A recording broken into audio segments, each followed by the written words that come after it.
बिस्मिल्लाहिर्रहमानिर्रहीम। दोस्तों, सराकी stage entertainment की जानब से आपको अस्सलाम वालेकुम। साजिद हाशमी। बेटी अल्लाह की रहमत है के हवाले से वो 4 भाइयों की अकलौती बहन थी। बाप मज़दूर था, भाई भी मज़दूर थे। भाइयों ने मिलकर उसकी शादी एक मज़दूर के साथ कर दी।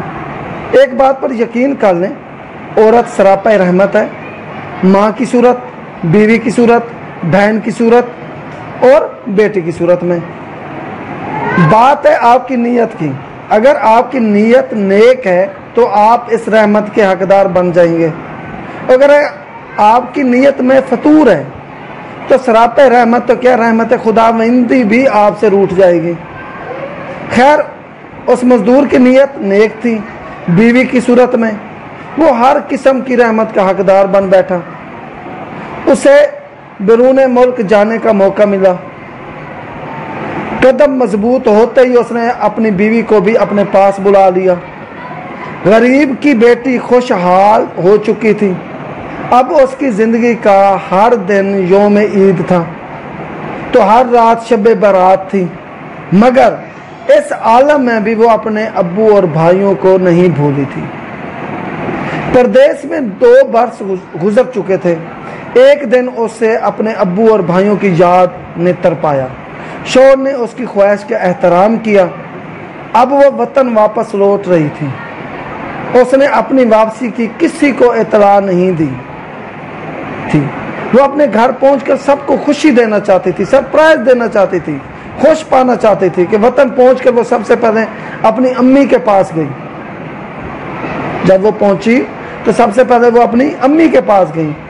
अम्मी उस वक़्त शहर खामोशा में अब्दी नींद के मज़े ले रही थी, मगर वो जानती थी कि उसकी आमद पर अम्मी को सुकून ज़रूर मिला होगा। अब वो अपने घर पहुंची। उसे अचानक अपने सामने देखकर उसके भाई परेशान हो गए और उसने भाइयों को कहा कि अब्बू कहाँ हैं।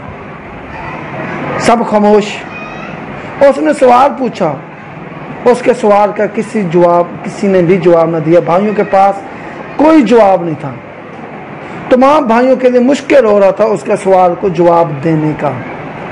आखिरकार उसने एक पड़ोसन से पूछा तो पड़ोसन ने उसके सवाल को जवाब दिया कि आपका अब्बू एक छोटी सी झोपड़ी में अपनी जिंदगी बसर कर रहे हैं। इन नालायक बेटों ने अपने बाप को घर से निकाल दिया था।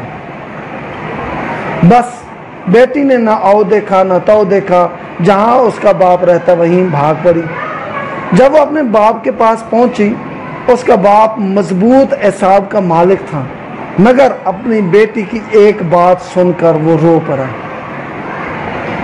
चले अबू, आप मेरे साथ रहेंगे। बेटी ने कहा बाप को कि चले अबू, आप मेरे साथ रहेंगे।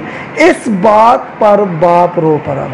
रोते रोते उसने अपनी बेटी का हाथ थाम लिया और बोला, मैंने अपनी सारी जिंदगी का मुकाबला करते गुजार दी।